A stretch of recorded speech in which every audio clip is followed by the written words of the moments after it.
Hey everybody, John Pomeroy here from Pomeroy Art Academy. I want to show you my original portfolio that I have here that got me into the door at Disney Studios way back in 1973. And it was an interesting journey. I had just gone through 2 years of Art Center College of Design, and I had two previous other portfolios that I had shown that they reviewed. First portfolio, I didn't get into the door, but the guard at the gate took a look at it and was very complimentary, but he told me they weren't hiring anybody at that time. The second portfolio was in 1971, 72, and I had put my best work in there as from my first semester at Art Center. And they had some critiques about that. They wanted me to go and get more involved in sketching, life drawing, perspective. These were the things that were making me, qualifying me for a position there in their animation trainee program that they were just starting up back then. So this portfolio basically was the accumulation of all of the feedback I was getting from those guys at Disney Studio, what I needed to work on. Sketching became a real important component of that. And life drawing, sketching environments, sketching faces, doing anatomical studies, all of that went into this final portfolio. So let's open it up and take a look at some of these samples that I submitted in 1973. I have some pen and ink drawings here I was doing of military soldiers during the Napoleonic period. And I was getting really involved also in the costuming, the headgear, the weaponry. It prepared me for some, artwork that I was going to do later on of a military historical nature. But I just love the subject, and I did about, 5 or 6 of these I submitted in the original portfolio. I've got about 3 of them here. So we've got pen and ink drawing with a watercolor wash of this Napoleonic cavalry. Hussar was what they were called. And just getting into, the textures of leather, the weaponry, the embroidery, and all of this stuff was really intriguing to me. And I thought it would be a great component to add to this portfolio because I wanted to give them as much variety as possible. Now, this is a layout I did for a larger illustration when I was at my second year at Art Center.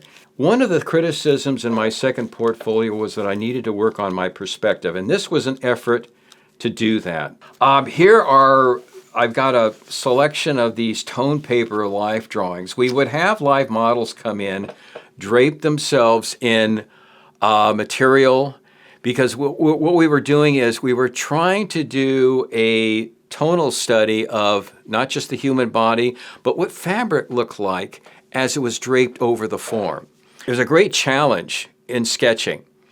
And using the toning paper was really good too, because it allowed you, since it's a middle value, you can put down a black line, and then once the line and the shading was in place that you really like, then you can hit it with white chalk, or our white Carbothello pencil was what we were using in a lot of these classes. You can see right here. So the drawing was put down first, the anatomy, the folds of the cloth, and then we would hit afterwards with this light colored pencil. And it just gave it an extra depth and dimensionality that was really beautiful to watch. We did several of these. We would do anatomical studies of our hands, of models, wearing drapery with a sash around their waist. Here's one of my own hand. Now, this became analysis of forms class was teaching us how to analyze the bone structure of our hands.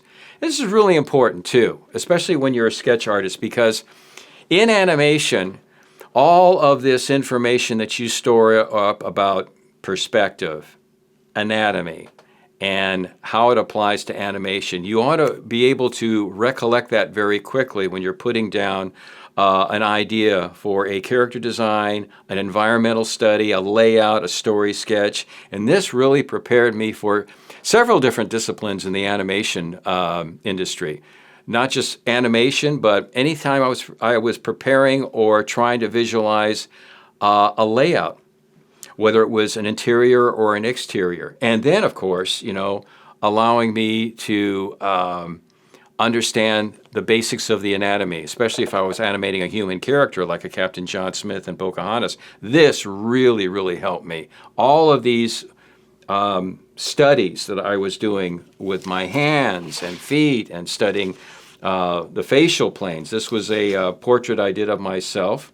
Once again, black chalk on toned paper with white carbothello highlights. Here's another anatomical study. Here's some studies I was doing of my ear, and all the little intricacies in shapes and forms. Ear is very, it's not an easy part of the body to draw. It's got a lot of different planes and forms that kind of go into a circular pattern.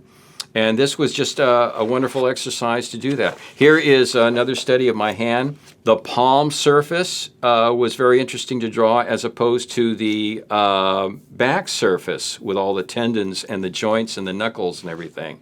So good stuff. And once again, I'm a real advocate of any time that you can sketch to improve your skill level, do it. And whether you go to a public forum and sketch people in action and attitudes, that's terrific. Go to the zoo and sketching animals.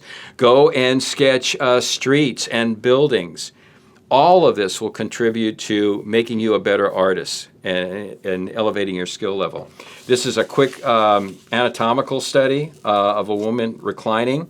I believe this was probably one of my first drawings in this analysis of form class, because I totally departed from this. We got into quick sketch more and more and more. The discipline of loosening up is what was being taught to me. This is a very tight drawing. I'm rendering and everything, but we eventually got away from this. And that was going to benefit me greatly when I showed this portfolio to Disney Studios, because they could see I didn't labor over a drawing. It came quickly, and that's what they want to see. And so that's another thing, too, that you can try to work out. Anytime that you're sketching, see if you can time yourself. See how far you can get with a true observation of a element, a tree, a person, any kind of form, and time yourself to see if you can truthfully depict that on your drawing tablet.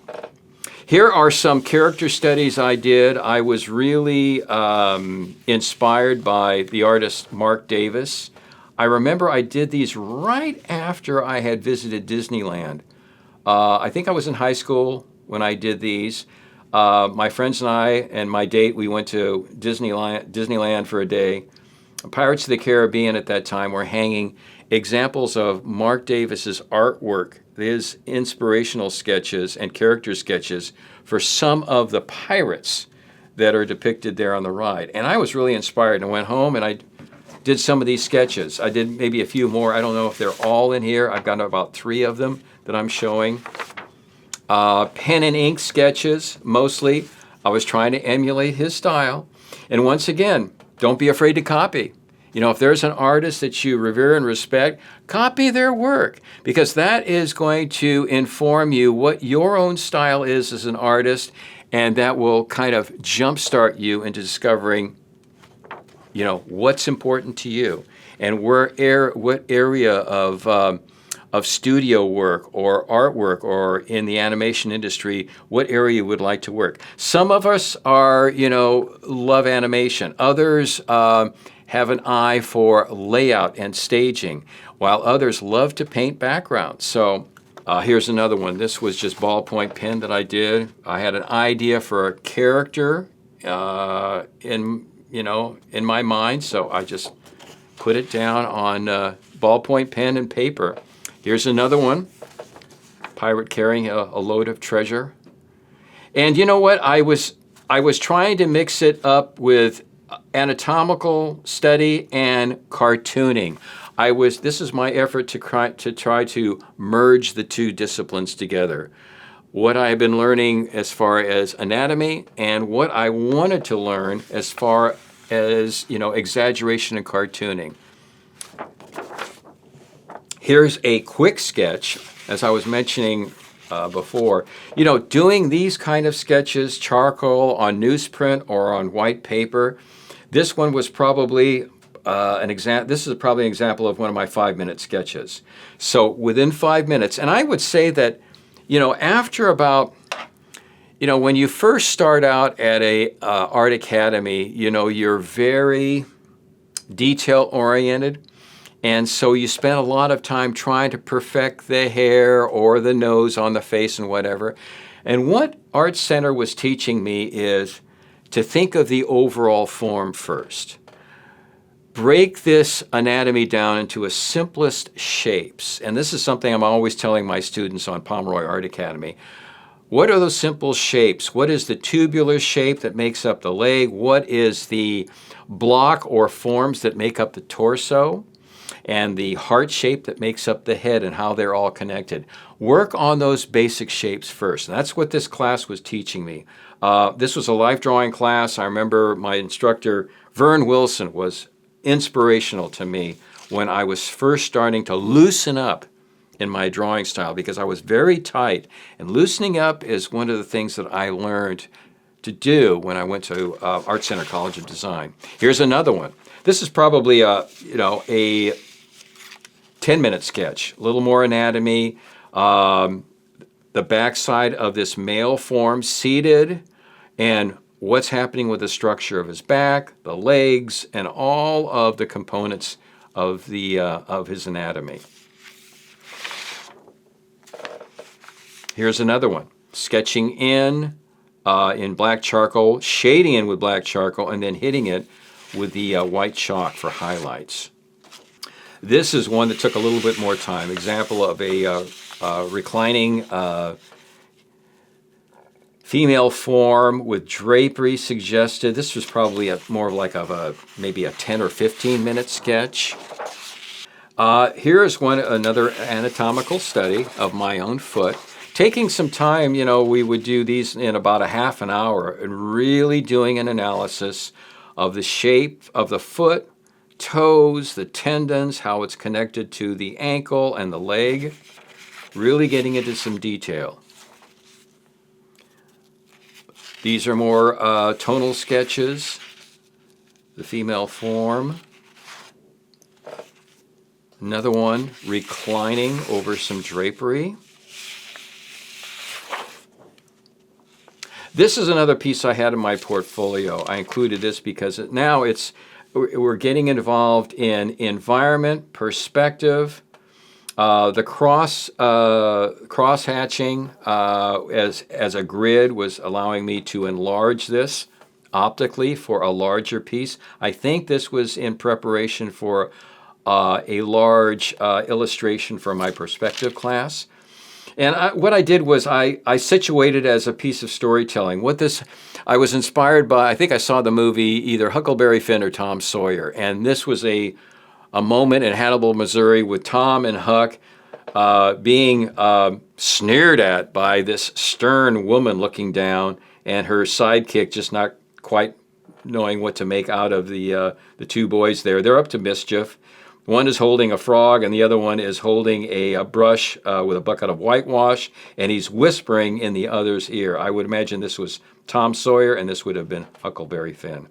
But I was getting involved with expression and acting at this time to kind of showcase, what was going on here. I wanted to tell the story. I wanted to invite the viewer into a little situation that was happening here.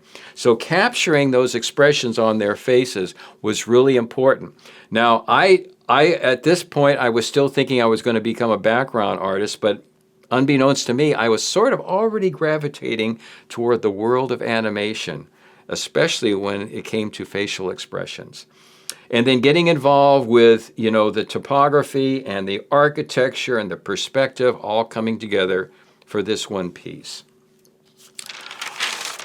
This was a watercolor that I did of the ballet, two dancers, one in the foreground, one in the background, just indicated, and then more detail in the foreground ballerina as she's making her dance move. I wanted them to look and say, this guy has a lot of ability in several areas. He could be in story sketch, he could be in background. He could be maybe an animation. I wanted to cover all the bases. I knew that they were training at that time for future animators, and I just wanted to make myself available in any particular department or any area. So variety was what I was shooting for. I had a wonderful design teacher by the name of Bill Moore. He was teaching us the basics of design. This assignment was, I'd like you to design a bird, create an interesting bird out of geometric shapes or organic shapes with an interesting color palette. So these were my two examples that I was using for that class. I also had a watercolor that I did. My father sat for this. This was my father, Andrew Pomeroy. He also was an artist, so he became kind of an inspiration for me very early in my life. But this was a watercolor he sat for with his corncob pipe, and it's titled Mon Père l'Artiste, My Father, the Artist. Oh, and here's a couple more of these soldier pen and ink sketches. This one of French infantry, and this one of a Polish lancer. Lots of information with all the detail on the headgear, on their weaponry, and so I was totally intrigued with all of this. And here we are coming up to another combination hand and foot anatomical study. And also, these studies were helping me to understand the effect of light source. Light really affects the form that you're trying to capture in a sketch or a drawing.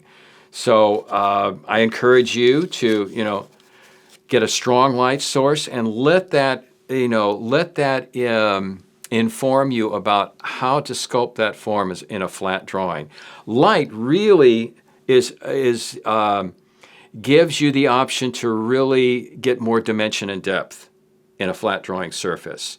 And especially when you're working on tone paper, because this particular form of the heel recedes into the background, but the part of the palm that's exposed and the fleshy part of the thumb comes forward. So learning how things recede and come forward using a light source is really a good element to learning sketching.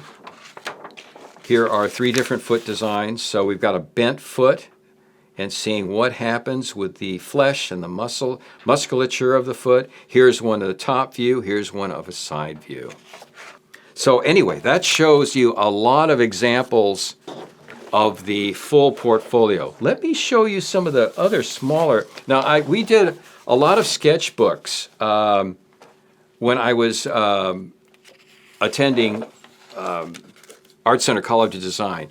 And these books were just filled with tons of anatomical studies. We did heads, and I actually was doing a head of Walt Disney. And then I would see heads in magazines, and I would copy those. And then I would sketch quicker heads, from observation. If I was in, the lunchroom at the college, I could sit there and sketch someone who was eating a sandwich or drinking a cup of coffee. And then also I would go into, a book or so and then see a picture like this of Walt, capture that as a drawing. But all kinds of different head studies, some made up, some captured from magazines or photographs or paintings. Here's a little sketch of myself looking in the mirror. Here, Dave was one of my classmates at Art Center. I did a little profile rendering of him. And then going on to hand studies and other parts of the, I was just filling this book with as many different types of anatomy challenges, thumbs and feet and heads in different perspectives, different gazes, different expressions on their face, different points of view from a tilted head looking up from underneath the jaw to a view from a worm's eye view looking down at the head. Just great stuff. And of course, the more you do, the better you get. You become very, very astute with understanding anatomy and forms. And that's an important ingredient to being a good sketch artist, to being a good artist overall. Here is another sketchbook I had. Now, a lot of this was devoted to us copying some of the great artists. One of my professors was really into 15th and 16th century Renaissance art. And we were getting a crash course on Michelangelo. So we were copying Michelangelo hands. We were copying more Michelangelo torsos, Raphael hands, Da Vinci profiles and anatomical forms, Rembrandt. So we were getting a crash course on what it was that inspired the Renaissance artists and how that could apply to us as we were learning our trade as a skilled artist. And it really is important because you get you start to understand that point of view of, without photography, how did a 16th century artist remember how the anatomy was constructed? And what they would do is they would do tons and tons of drawings of their own hands, of models' bodies, and they would make a ledger or a voluminous book that they would keep with them as a reference. So if they're doing a large mural or a fresco or some sort of huge painting and they needed a quick anatomical study, they can go into their hands and look at what they constructed and looked at what they observed and how that applies to their particular painting. More Raphael, Michelangelo. This was a study that Michelangelo did for, I believe, the Sistine Chapel, the Creation, where Adam is reclining and God the Father is touching his hand. Here is, I think this is a Da Vinci. And then we have a landscape study here that I copied from Rembrandt. So we were doing anatomical studies, we were doing head studies, and we were doing environmental studies, copies of the great old masters. Here's one right here. I believe that's Rembrandt. This, I believe, is a more contemporary 18th century American illustrator. This was a copy I did of a woman's head. Charles Dana Gibson was who I copied this from. He was a great artist, illustrator from the turn of the century, around from 1880s to around 1920s. He did these beautiful sketches of women known as the Gibson girls. And he kind of set the bar for what Hollywood was going to be looking for as a style guide for what was considered beautiful in a woman, especially in the face. So this is the turn of the century look of a woman gazing at the viewer, their hair up. What's really important is how he would get tone involved with different strokes of the pen. He worked almost exclusively. I can't remember too many of his paintings, but I certainly have seen hundreds of his pen sketches. And he would use thin, very fine thin for soft shadow and shading, and then heavier pen, a thicker line, for describing form like hair and how it was twisted around the hair and curled. Beautiful. He was one of my illustration heroes. Here's another study that I did of a man in tuxedo from Charles Dana Gibson. Here's one of my, just once again, a military study of a soldier from the time of Napoleon. This is a study also from Charles Dana Gibson of a young child.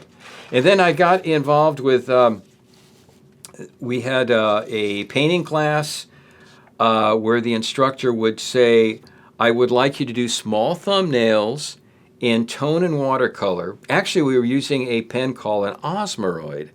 And the Osmeroid would allow you to do thick and thin line, and then we would have to add tone wash to get some added depth and cast shadows and things. But just doing very common household items, a laundry brush, a light fixture, a pencil sharpener, bottles of perfume, all kinds of everyday items that would give us a particular challenge as far as I'd like you to depict the texture of glass under this type of light scenario. What does plastic look like? What does wood grain look like? What does metal look like? All of these different textures and forms we were to capture in these little thumbnails. Artist brushes, a bottle of turpentine, my alarm clock. I mean, we were a clothespin. We were doing very common items that allowed for some real interesting challenges. Now, recently, I've had a book published that was dedicated to a lot of my sketching and drawings throughout my career, sketching from my early days going to art school all the way through things that I've done almost present day. And this book is published in China.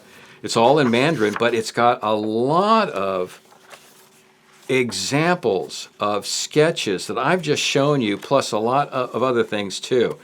So they showed some of my color studies for some of the characters that I've done. These are some little dinosaur characters that I did for my own little franchise that I was building called Dynamites. A Bronto character, beaks, in action poses. And this was kind of like a little franchise I was designing for the children's apparel market. These were reproduced in the form of appliques that could be sewn onto children's clothing, as well as cross-stitching patterns and coloring books. And I was doing little fairy sketches. And then we get into, there's this watercolor I did of my father. What I did was I took a picture of him that he had when he was about 18 years old. So this is him wearing a Napoleonic soldier's uniform. This is a sketch for a project I was developing with a writer friend of mine. So this book contains a lot of fun examples, a real cross-section of the types of drawing that I've been involved with for the past 50 plus years. So I know this book will be available on our web store, so if you're interested, you can pick it up a copy. And it's been great showing you all of these examples, and I hope this inspires you to keep drawing and keep sketching, because that is what's going to improve your chances of getting involved in the animation industry. It's been great sharing this information with you, and I look forward to seeing you again. Bye-bye for now.